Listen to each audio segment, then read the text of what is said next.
ગુજરાતની અંદર હાલ અનેક મુદ્દાઓ જે છે ચર્ચાનો વિષય બન્યા છે.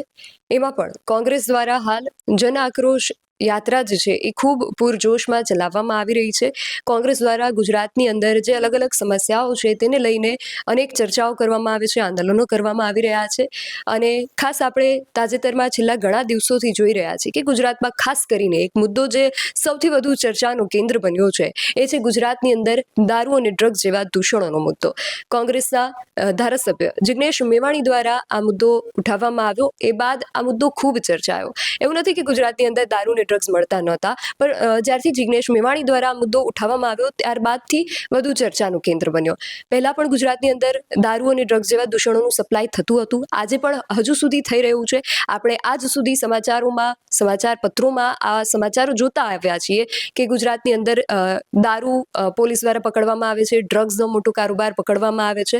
છતાં ગુજરાતની અંદર આ જે બધા દૂષણો છે એ શા માટે અટકતા નથી, અને વિવિધ વિષયો જે છે તેના વિશે આજે આપણે ચર્ચા કરવી છે. જય હિન્દ, BSI TV ન્યૂઝ પર આપની સાથે હું છું નિધિ ગઢવી. જિગ્નેશ મેવાણી આજે આ ચર્ચામાં આપણી સાથે જોડાયા છે. જિગ્નેશભાઈ, BSIમાં આપનું ખૂબ સ્વાગત છે. ગુજરાતની અંદર દારૂ અને ડ્રગ્સના જે દૂષણો છે, સૌથી પહેલા તો તમારો વ્યક્તિગત વિચાર શું છે આની પાછળ કારણ શું તમને લાગે છે? બેસિકલી એવું છે કે ડ્રગ્સની ગંભીરતા તમે અને હું ધારીએ અને તમે અને હું સમજીએ એના કરતાં પણ અતિ વિકરાળ છે. અને 2019નો ભારત સરકારનો સમાજ કલ્યાણ વિભાગનો રિપોર્ટ એ એવું કહે છે કે ગુજરાતમાં 2019માં 19.5 લાખ લોકો ડ્રગ્સ યુઝર્સ બની ચૂક્યા છે. આ 2026 આવ્યું. મતલબ કે અત્યારે ઓછામાં ઓછા સત્તાવાર રીતે 25 લાખ ડ્રગ યુઝર્સ ગુજરાતમાં હોવા જોઈએ. દેશમાં 100માંથી 7 મહિલાઓ ડ્રગ્સના વપરાશમાં હોય, ડ્રગ્સ યુઝ કરતી હોય, ડ્રગ્સની બંધાણી હોય. તો એની સામે ગુજરાતમાં 100માંથી 9 છે. એટલે રાષ્ટ્રીય સ્તર કરતા ગુજરાતની બહેનોમાં ડ્રગ્સનું ચલણ થોડુંક વધારે જોવા મળ્યું છે. આ બાબતની રાજ્યના મુખ્યમંત્રી, ગૃહમંત્રી, ભારતીય જનતા પાર્ટીની કેબિનેટને કોઈ જ ફિકર પરવા ખરી? છેલ્લા 20 વર્ષમાં તમે એક ભારતીય જનતા પાર્ટીના મુખ્યમંત્રીનું નામ બતાવો છેલ્લા 20 વર્ષના, જેણે 5 વખત અલગ અલગ વિડીયોમાં ગુજરાતની જનતાને અને યુવા પેઢીને અપીલ કરી હોય કે ચરસ, ગાંજો અને ડ્રગ્સના સેવનથી બચજો. આવી કેમ અપીલ સુદ્ધા કરવા તૈયાર નથી? હર્ષ સંઘવી આટલી ફાંકા ફોજદારી મારે છે, PR એજન્સી હાયર કરીને રોજ દિવસમાં પોતાની 4 રીલો બનાવે છે. ડ્રગ્સના દૂષણથી બચજો આવી અપીલ પણ ગુજરાતની યુવા પેઢીને કરવા માંગતા નથી. મુદ્દા નંબર 2, ગુજરાતમાં રાજસ્થાનથી દારૂ આવે, મધ્યપ્રદેશથી આવે, મહારાષ્ટ્રથી આવે. મતલબ કે એ બોર્ડર ઉપર તમારો કંટ્રોલ નથી. મતલબ કે તમારી એ બોર્ડર સુરક્ષિત નથી. દરિયાકાંઠેથી ડ્રગ્સ આવે છે. તો ગુજરાતની સીમાઓ, ગુજરાતની સરહદ સુરક્ષિત કેમ નથી? રાષ્ટ્રવાદની ડંફાસો મારનારી ભારતીય જનતા પાર્ટીની સરકાર જવાબ આપે કે ગુજરાતના દરિયાકાંઠે 72,000 કરોડ રૂપિયાનું ડ્રગ્સ આવ્યું ક્યાંથી? અથવા તો હું જે આંકડો આપી રહ્યો છું એને ચેલેન્જ કરે કે જિગ્નેશભાઈ, તમારો આંકડો ખોટો છે, 72,000 કરોડનું ડ્રગ્સ નથી આવ્યું. વિધાનસભામાં તમે જે આંકડા આપો છો ત્યાં તમે 72,000 કરોડના ડ્રગ્સનો આંકડો કેમ નથી રજૂ કરતા? વિધાનસભાના મંચને ગુમરાહ કરો છો કે ગુજરાતની જનતાને ગુમરાહ કરો છો? અને હું 72,000 કરોડ કેમ કહું છું, 71,000 નથી કહેતો, 73,000 નથી કહેતો, સ્પેસિફિક આંકડો કહું છું, કેમ કે મારી પાસે સ્પેસિફિક ઇનપુટ છે. આની ગુજરાતના દરિયાકાંઠે FIR દાખલ થયેલી છે. અદાણીના પોર્ટ ઉપરથી ડ્રગ્સ મળ્યું, તમારી ન્યૂઝ ચેનલના સ્ટુડિયોમાંથી ડ્રગ્સ પકડાય તો તમારા એડિટર, તમારા માલિકની પૂછપરછ થાય. મારા ઘરેથી પકડાય તો મારા પરિવારજનોની પૂછપરછ થાય. તો અદાણીના મુન્દ્રા પોર્ટ પરથી ડ્રગ્સ પકડાયું તો ગૌતમ અદાણીની પૂછપરછ કેમ નથી કરતા? શું ગૌતમ અદાણી નામનો આ શખ્સ એ કાનૂન અને બંધારણની ઉપર છે? કેમ તમે એની પૂછપરછ નથી કરતા? સવાલ નંબર 3, ડ્રગ્સ જાતે કે પોલીસ સ્ટેશનમાં નથી આપી જતા, આવું મિસ્ટર સંઘવી કહે છે. અમારી પોલીસ પકડે છે, તો લા ભાઈ તમારે ક્યાં સુધી એવો દાવો કરવો પડશે કે અમારી પોલીસ પકડે છે, આવે જ નહીં ડ્રગ્સ, એ કરો ને. યુનાઇટેડ નેશન્સ યુએનની ડ્રગ્સ વિરોધી એક વિંગ છે. એ વિંગના આંતરરાષ્ટ્રીય સર્વે પ્રમાણે 8% ડ્રગ્સ આપણા ગુપ્તચર વિભાગ અને પોલીસ દ્વારા આખી દુનિયામાં 8% ડ્રગ્સ પકડાતું હોય છે. મતલબ કે 92% ડ્રગ્સ એ યુવાનો અને ડ્રગ્સના બંધારણીઓની ધમની અને શીરામાં વહેતું હોય છે.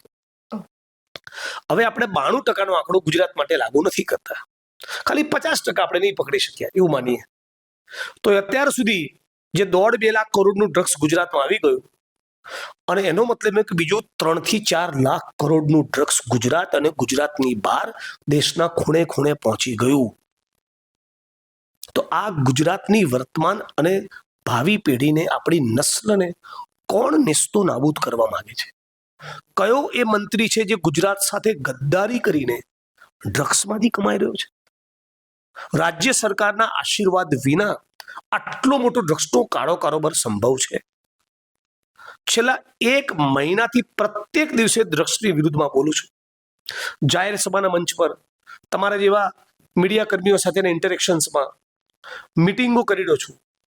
તમે નિવેદન કોઈ જોયું? રાજ્યના મુખ્યમંત્રીએ ગુજરાતની 6.5 કરોડ જનતાને અપીલ કરી હોય કે મહેરબાની કરીને ડ્રગ્સના ચાડે ચડતા નહીં, આ દૂષણથી બચજો, તમારું જીવન બરબાદ થઈ જશે.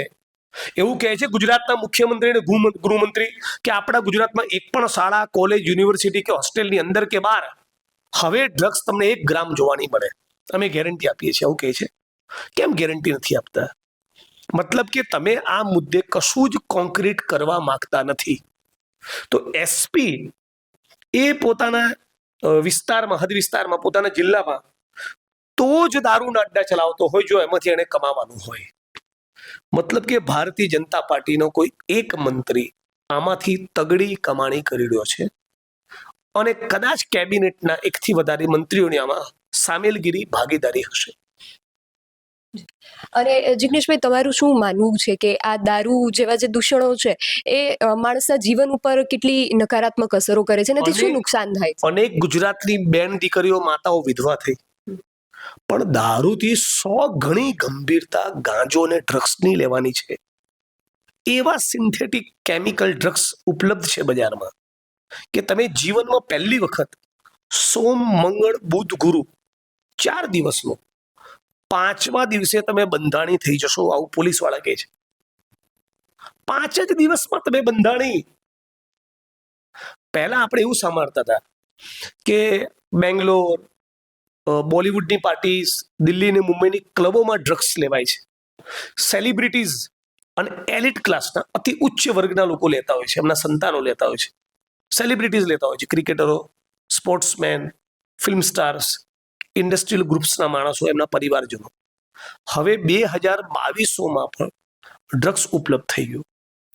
ધારો કે ગુજરાતના કોઈક યુવાનને આ ડ્રગ્સની આદત થઈ, 5 વખત લીધું, આદત થઈ ગઈ. 2,000 રૂપિયાનું ડ્રગ્સ 1 દિવસનું ગણીએ, તમે લોએસ્ટ કોસ્ટ ગણો, મહિને 50,000 થી 60,000 બેરોજગાર યુવાન લાવે ક્યાંથી? એટલે એ પોતે ડ્રગ્સનો પેડલર બની જાય છે, પોતાનું વ્યસન સંતોષવા. પોતાના ઘરના વાસણો બજારમાં વેચવા ગયા છે, પોતાની માતાનો ગળાનો દોરો, ચેન લૂંટી છે. પોલીસના માણસો ઓફ ધી રેકોર્ડ એવું કહે છે કે જિગ્નેશભાઈ, ડ્રગ્સના બંધાણીને પકડીએ અને ડ્રગ્સ એને પોલીસ લોકઅપમાં કે જેલમાં ના મળે તો ફ્લોરિંગ ઉપર, ભોંય તળિયામાં, દિવાલમાં એવા માથા પછાડે છે એની નસો ખેંચાવાના કારણે કે અમારે છોડી દેવા પડે છે.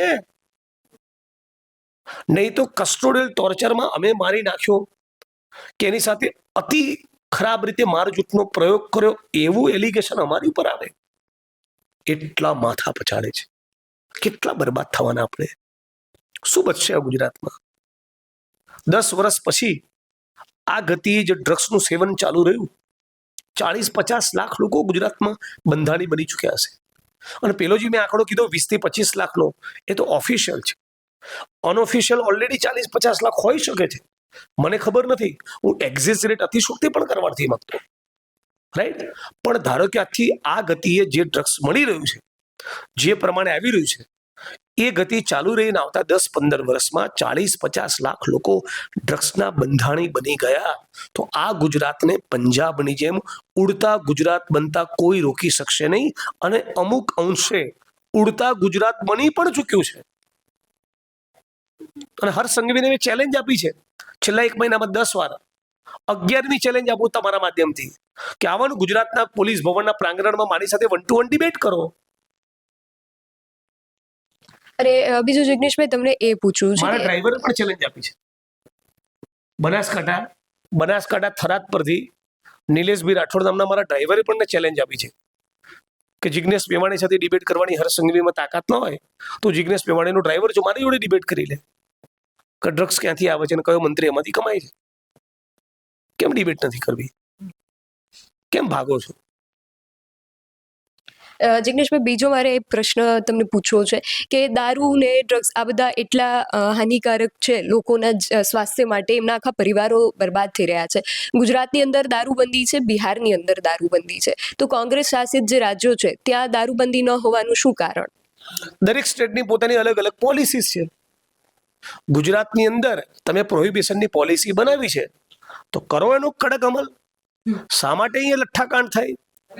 રાજસ્થાનમાંથી, મધ્યપ્રદેશમાંથી, મહારાષ્ટ્રમાંથી દારૂ આવતો હોય બરાબર તો ગુજરાતના આઈપીએસ અધિકારીઓની, જિલ્લા પોલીસ વડાની જવાબદારી બને છે. બીજું, ગાંજો અને ડ્રગ્સના સેવન બાબતે એક ખાસ વાત. આજે 19-20 લાખ ડ્રગ્સના સેવન કરનારા લોકો મેં તમને કહ્યા, એના રિહેબિલિટેશનની રાજ્ય સરકાર જોડે શું વ્યવસ્થા છે? વર્ષમાં ફક્ત 3500 થી 4000 લોકોની જ ડ્રગ્સમાંથી વ્યસન મુક્તિ થઈ શકે છે. મતલબ કે દર વર્ષે ધારો કે રાજ્યની સરકાર 5000 લોકોનું ડ્રગ્સના સેવનમાંથી મુક્તિ કરાવે તો આ ગતિએ ગુજરાતમાં ટોટલ ડ્રગ્સનું સેવન કરનારા લોકોની વ્યસન મુક્તિ થતા 260 વર્ષ થાય. અને આ દરમિયાન જે પણ બહેનો, દીકરીઓ, માતાઓ વિધવા થઈ, જે પણ યુવાનો બરબાદ થયા, એનું જવાબદાર કોણ? રાજ્યની સરકારને કહું છું કે આ વ્હાઇટ પાવડરના મુદ્દે તમે વ્હાઇટ પેપર લાવો, ગુજરાતની વિધાનસભાના મંચ ઉપર આ મુદ્દે ડિબેટ કરીએ, સવારના 10 થી રાતના 10, અને આખી ડિબેટ તમે લાઈવ કરો. તમારે એવું શું ચોરી છે કે તમે ગુજરાતની વિધાનસભાની ડિબેટ લાઈવ ના કરાવો? થઈ જાય દૂધનું દૂધ અને પાણીનું પાણી. આખા ગુજરાતની અંદર શાળા, યુનિવર્સિટી, કોલેજીસ અને હોસ્ટેલોની અંદર ડ્રગ્સ આવી ગયું. હોસ્ટેલોમાં 15 વર્ષના ગુજરાતના દીકરા દીકરીઓ ડ્રગ્સ લેતા થઈ ગયા. 15 વર્ષ કહું છું. આ તમારું મારું ઘર બી બાકી નહીં રાખે. જે ધારાસભ્યો, સંસદ સભ્યો, મંત્રીઓ, આઈએસ આઈપીએસ ઓફિસરો જે પણ આ મુદ્દે મૌન છે, આજની તારીખ અને સમય નોંધી રાખે. તમારા અને મારા ઘરમાં ઘૂસશે ડ્રગ્સ, નહીં છોડે તમને. અને ખાસ કરીને જે ઉચ્ચ અધિકારીઓ અને નેતાઓ આવા કાળા કારોબારમાંથી કમાય છે ને, એમના દીકરાઓ સૌથી પહેલા આના રવાડે ચડતા હોય છે. ઓફ ધી રેકોર્ડ પોલીસના માણસો કહે છે કે ગુજરાતના કેટલાક આઈપીએસ અધિકારીઓના દીકરાઓ ડ્રગ્સ લેતા થઈ ગયા. અત્યારે હાલ ડ્રગ્સના બંધાણી છે, ગાંજો લેતા થઈ ગયા. ગાંજો અને ડ્રગ્સની ગુજરાતની કેટલીક જગ્યા મહિલાઓ પાર્ટી કરતી હોય છે. આવું ગુજરાત આપણે બનાવવું છે? આવું ગુજરાત આપણું? મેં જયારે મુદ્દો ઉપાડ્યો થરાદથી, ત્યારે મારા પોતાના મનમાં એવું હતું કે ગુજરાતમાં 50,000 જેટલા લોકો ડ્રગ્સનું સેવન કરતા થઈ ગયા છે. કેટલું ડેન્જરસ કહેવાય. હું આવું સમજતો હતો. 50,000 ફિગર તો સાવ નાનો નીકળ્યો. 25 લાખ લોકો લે છે. હું પોતે શોકમાં છું. મને પોતાના માનવામાં નથી આવતું. મને પોતાનો થાય છે કે મારી પોતાની આંખ કેમ ઓડી ઉઘડી આ મુદ્દે આટલી? મને પોતાને એવો સવાલ થઈ રહ્યો છે. મને એવું હતું કે હશે 20-25,000, 50,000 લોકો. નહીં મળે તો બધી બહાર આવી જશે બધા. આ 20-25 લાખ લોકોનો આંકડો મારા માટે શોકિંગ છે. એટલે મેં આના મારા જીવનનું મિશન બનાવ્યું છે. આ મુદ્દે હું પૂરેપૂરી તાકાતથી લડીશ. જેટલું સત્તા અને સરકારની સામે લડીશું, એટલું જ અમે ગુજરાતની અંદર એક અવેરનેસ પણ ક્રિએટ કરીશું વાલીઓમાં કે તમારા દીકરા દીકરીઓ પર થોડીક નજર રાખો. શાળા કોલેજના સંચાલકોને વ્યક્તિગત તમે મળો કે પ્લીઝ તમારા કેમ્પસમાં કોઈ પણ સંજોગોમાં ગાંજો, ચરસ, ડ્રગ્સ નહીં જ આવવા જોઈએ. નહીં તો આપણે બધા મરવાના છીએ. ગુજરાત અને બિહારમાં દારૂબંધી છે, પણ કોંગ્રેસ શાસિત રાજ્યોમાં દારૂબંધી શા માટે નથી? મારા એ પ્રશ્નોનો મને હજુ સંતોષકારક જવાબ ન મળ્યો, પણ એની સાથે દરેક સ્ટેટની પોતપોતાની પોલિસી છે. એટલે અને ગુજરાતની અંદર, હું હમણાં ગુજરાત ને તમને બિહારની અંદર જો દારૂ પર પ્રતિબંધ મૂકી શકાતો હોય તો આ રાજ્યોમાં શા માટે નહીં? દરેક રાજ્યની જનતાની પોતાની ચોઈસ છે. તમે જે પોલિસી બનાવી છે એનો તમે ચુસ્ત અમલ કરો. હા, એ અમલવારી તો બરાબર છે, પ્રતિબંધ ન હોવાનું શું કારણ છે? મારો એ પ્રશ્ન દરેક હતો. સ્ટેટની પોતાની પોલિસી છે. એટલે ગુજરાતની અંદર આપણે એવી પોલિસી કદાચ એટલા માટે બનાવી છે કે આ નુકસાનકારક દૂષણ છે, અને રાજાશાહી સમયે આઝાદી પહેલા ગુજરાતની અંદર આ હતું, પણ પછી ગાંધીના ગુજરાતમાં દારૂ ન હોવું જોઈએ એવું વિચારીને આપણે પ્રતિબંધ પરિસ્થિતિ મૂક્યો. શું છે ગુજરાતમાં? કયો ગુજરાતનો ખૂણો એવો છે જ્યાં નથી મળતું? હા, એ તો ગુજરાતના 33 જિલ્લાના કલેક્ટરોના પોતાના જે બંગલા છે, ગુજરાતના 33 જિલ્લાના જે પોલીસ વડાઓ છે એમની જે કચેરીઓ છે એની 2 કિલોમીટરની ત્રિજ્યામાં મળે છે. દ્વારકા, સોમનાથ, ડાકોર, ખોડલધામ, ઉમિયાધામ, સાળંગપુર હનુમાન, હિન્દુ ધર્મની આસ્થાના પ્રતીક આવા મંદિરોની 1-2 કિલોમીટરની ત્રિજ્યામાં ઉપલબ્ધ હોય છે. જી, તમે મંદિરની ચરસ ને ગાંજો મંદિરોની બહાર લઈને લોકો વેપાર કરતા હોય છે. શાળા કોલેજની બહાર વેપાર કરતા હોય છે.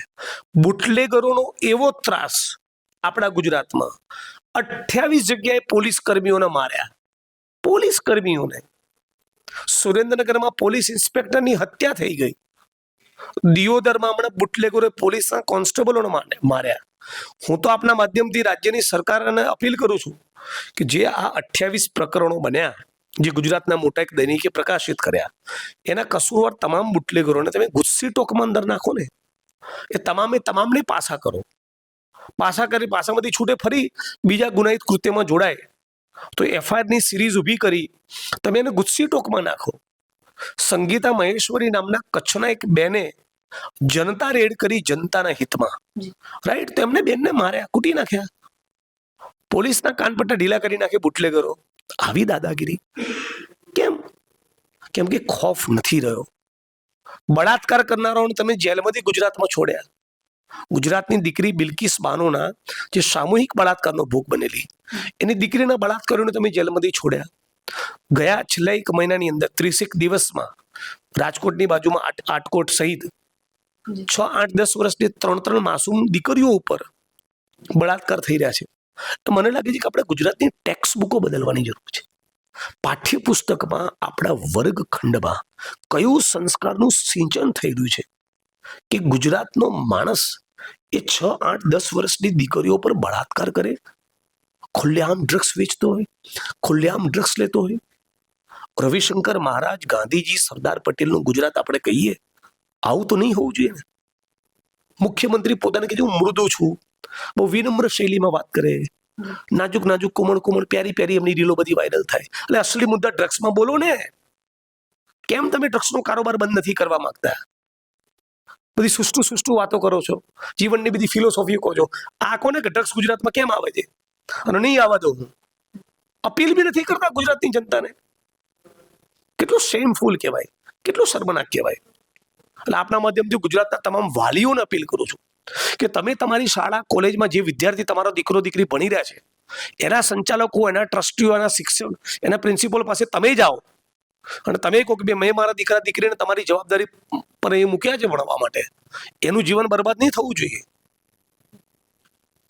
અને રાજકોટમાં અત્યારે એક મુદ્દો જે છે ખૂબ ચર્ચામાં છે કે જંગલેશ્વર જે વિસ્તાર છે એ વિસ્તારમાં ડિમોલિશનની જે વાત છે, તો આગામી એ માટે તમારા શું પગલાં છે ને શું આગામી આયોજન છે? મને આજે જંગલેશ્વરના કાર્યક્રમમાં ઉપસ્થિત રહેતા પહેલા જાણ થઈ કે જંગલેશ્વરમાં પણ ડ્રગ્સ અને ગાંજા અને દારૂનો વ્યસન છે. પ્રશ્ન એ જ હતો. તો જે વિસ્તારમાં તમારા દારૂ, ડ્રગ્સ, ગાંજો આ દૂષણોને દૂર કરવાના બદલે એમાંના જે સારા માણસો છે એ ગરીબોના ઘર તોડી રહ્યા છો.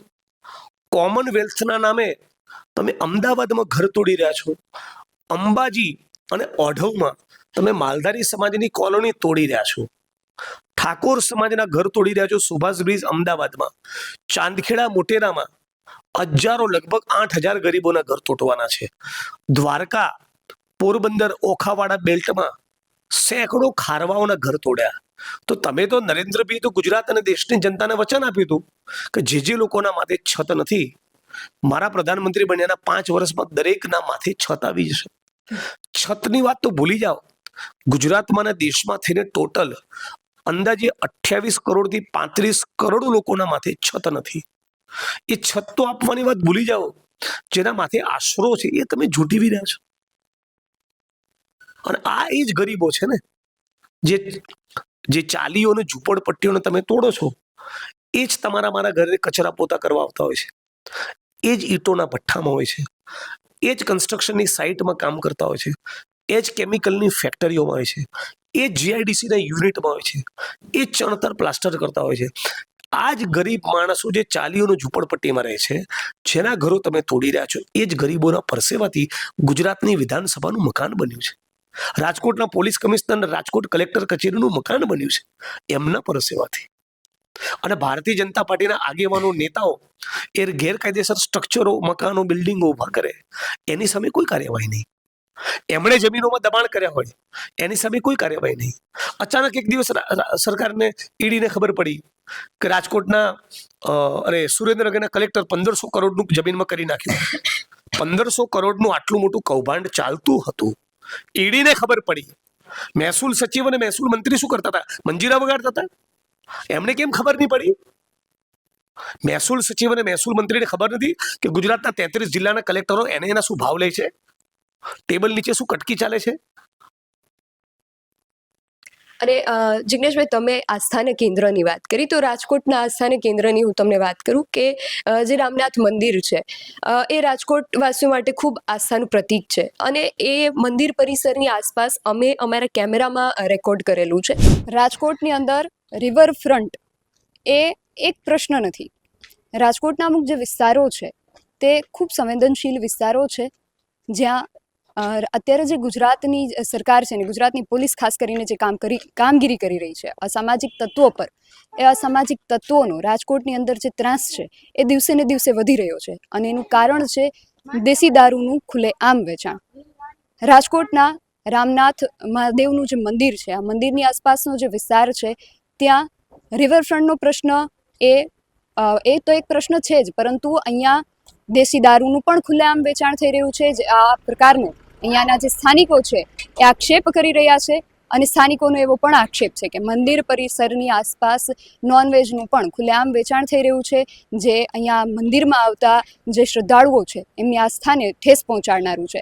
તો રાજકોટ મહાનગરપાલિકાનું જે તંત્ર છે, પોલીસનું જે તંત્ર છે, એ કેમ સૂતું છે અને એમને કેમ આ વિશે જાણ નથી? જો જાણ છે તો કાર્યવાહી કેમ નથી થઈ રહી? આ પ્રકારના અનેક પ્રશ્નો અહીંયા ઉઠી રહ્યા છે. કેમેરા પર્સન પ્રદીપ પાઠક સાથે Nidhi Gadhvi, BSI TV news, Rajkot. કે ત્યાં દારૂ વેચાય છે, દારૂની કોથળીઓ, ખાલી કોથળીઓ અમે મંદિર નજીકથી જ અમારા કેમેરામાં રેકોર્ડ કરેલી છે. તો અને ત્યાં પરવાનગી વગર જે માંસાહાર છે એનું પણ ગેરકાયદેસર વેચાણ થાય છે, દારૂનું પણ વેચાણ થાય છે. અને ત્યાંનું જે એરિયા છે, રિવરફ્રન્ટ બનાવવાની વાત હતી, રામનાથ મંદિર પરિસર જે છે એના માટે બજેટમાં ઘણી બધી વખત ફાળવણી કરી દેવામાં આવેલી છે, પણ એનું જે રિનોવેશન છે એ વર્ષોથી એમનેમ જ અટકેલું છે. રિવરફ્રન્ટની વાત વર્ષોથી એમનેમ જ અટકેલી છે. અમે જ્યારે નાના હતા અને સ્કૂલમાં ભણતા હતા ત્યારથી અમે રિવરફ્રન્ટની વાતો સાંભળતા આજે ફિલ્ડમાં આવીને કામ કરવા લાગ્યા, છતાં રિવરફ્રન્ટ જે છે એમાં હજી આગળ કોઈ જ પ્રોગ્રેસ નથી. તો એનું તમને શું કારણ લાગે છે? રિવરફ્રન્ટમાં પ્રોગ્રેસ નથી એ એક મુદ્દો છે, પણ રિવરફ્રન્ટ બનવાનો હોય ગરીબોના ઘર તોડીને, તો તમારો ને મારો આત્મા રાજી થશે? અમે ક્યારે એવું નહીં ઈચ્છીએ કે એટલે અમે રિવરફ્રન્ટનો, તમારી વાત નથી. હું રાજકોટ વાસીઓને કહેવા માંગુ છું, ગુજરાતની જનતાને કહેવા માંગુ છું કે તમારા ને મારા મોજ ખાતર સાંજ પડે તમે હું લટાર મારી શકીએ એના માટે ગરીબ બેઘર થવો જોઈએ. આવું ગુજરાત આપણે ઈચ્છીએ છીએ. નરસિંહ મહેતા આજે હોત તો રાજી થયા હોત. આવો રિવરફ્રન્ટ જોઈ જે ગરીબોની છાતી પર બુલડોઝર ફેરવી દે. તમે મને કહો, તમે જે એક્સપોઝ કર્યું મંદિરની ફરતે દારૂનું, તમે નસીબદાર છો કે તમારી પર કેસ નહીં કર્યો. ગુજરાતના મુખ્યમંત્રીના વિધાનસભા ક્ષેત્ર અમદાવાદ શહેરના ઘાટલોડિયામાં ચાલતા દારૂના અડ્ડા જે પત્રકારે એક્સપોઝ કર્યા એની પર 2 FIR કરી. જાણે ડ્રેડેડ ક્રિમિનલ હોય એમ પોલીસની ગાડીઓના કાફલા એને અરેસ્ટ કરવા જાય, એના ભય એના આતંક ફેલાવવાની કોશિશ કરી. એટલે જે પત્રકાર પબ્લિક ઇન્ટરેસ્ટમાં આવું એક્સપોઝ કરતા હોય એને તમારે એપ્રિશિએટ કરવું જોઈએ કે તમે સમાજનું એક દૂષણ, એક ઇલીગલ એક્ટિવિટી જાહેર જનતા સમક્ષ ઉજાગર કરીને પબ્લિક ઇન્ટરેસ્ટનું જનહિતનું કામ કર્યું, એને એપ્રિશિએટ કરવાના બદલે આ રાજ્યની સરકાર કેસો કરે છે. જેટલા પણ લોકો ગુજરાતમાં જનતા રેડ કરે છે બધાની સામે એફઆઈઆર કરે છે. અને જ્યારથી રિવરફ્રન્ટનો મુદ્દો ચાલુ છે ત્યારથી અમને સૂત્રો દ્વારા માહિતી મળી છે કે ત્યાં જે પરિસર છે ત્યાં ઘણા બધા મકાનો, બાંધકામો એવા છે જે ગેરકાયદેસર છે. તો અમારો પણ એવો જ પ્રયાસ છે કે ગેરકાયદેસર હોય અથવા તો એમાં જે પણ સમસ્યા છે એનું સરકાર નિવારણ લાવી અને એ લોકોને બીજી જગ્યાએ, સારી જગ્યાએ સ્થળાંતરિત કરી. ગેરકાયદેસર મકાન સરકારોને, મ્યુનિસિપલ કમિશનર, કલેક્ટરોને, ગરીબોના દેખાય છે. ધારાસભ્યોના, સંસદ સભ્યોના, મંત્રીઓના, આઈએસ આઈપીએસ ઓફિસરોના એમના દબાણો, રિયલ એસ્ટેટના માફિયાઓના, ભૂમાફિયાઓના દબાણો, એમના ગેરકાયદેસર સ્ટ્રક્ચર્સના મકાનો નથી દેખાતા. ભારતીય જનતા પાર્ટીની જૂનાગઢની કચેરી એ નિયમ પ્રમાણે બંધાયેલી છે, ચેક કરાવો ને કોઈની જોડે. તો ગરીબોની તરફ આટલો આકરો પ્રહાર, પૂંજીપતિ માલેતુજાર લોકો માટે રહેમ નજર તો ગરીબ માટે રાખવાની હોય, એના બદલે ઉલટું છે. મુખ્યમંત્રી સાચા અર્થમાં સંવેદનશીલ ને મૃદુ તો તું કહેવાય ને, ગરીબ માટે રહેમ નજર, અને ખોટું કરીને ભેગું કર્યું હોય એની સામે મક્કમ, એનું એક્ઝેક્ટ ઉલટું છે. અને ખાસ બીજી એ વાત કે એવું ચર્ચા થઈ રહી છે રાજકીય વર્તુળોની અંદર કે જિગ્નેશ મેવાણીને આગળ વધતા અટકાવવા કોંગ્રેસના જ અમુક દિગ્ગજ નેતાઓ, ભરતસિંહ સહિતના છે, એ લોકો કંઈક સમસ્યા ઊભી કરી રહ્યા છે. એ શું છે? BS9ના તમામ વ્યુઅર્સ કોમેન્ટ બોક્સમાં લખશે, તમે વાંચજો, આ જિગ્નેશ મેવાણીને કોઈ રોકી શકે? તમે કોમેન્ટ વાંચજો. ચોક્કસ. એટલે ભરતસિંહ નથી રોકી શકતા એવું તમારું માનવું છે? શું કહું છું, જિગ્નેશ મેવાણીને કોઈ રોકી શકે? તો આ હતા જિગ્નેશ મેવાણી, જેમની સાથે આપણે ઘણા બધા મુદ્દાઓને લઈને ચર્ચા કરી. અને જે રીતે અંતમાં ચર્ચા થઈ કે તમને શું લાગે છે, જિગ્નેશ મેવાણીને ભરતસિંહ અથવા કોંગ્રેસના કોઈ પણ અન્ય નેતા રોકી શકે એમ છે કે કેમ? અમને કમેન્ટ કરીને ચોક્કસથી જણાવજો. આવી જ વધુ ચર્ચાઓ સાથે મળતા રહીશું. તમે મારી યુટ્યુબ ચેનલને સબસ્ક્રાઇબ કરવાનું અને અમને ફેસબુક અને ઇન્સ્ટાગ્રામ પર ફોલો કરવાનું ભૂલશો નહીં. બાકી અવનવી અપડેટ્સ માટે આપ જોતા રહો BS9 TV ન્યૂઝ. નમસ્કાર.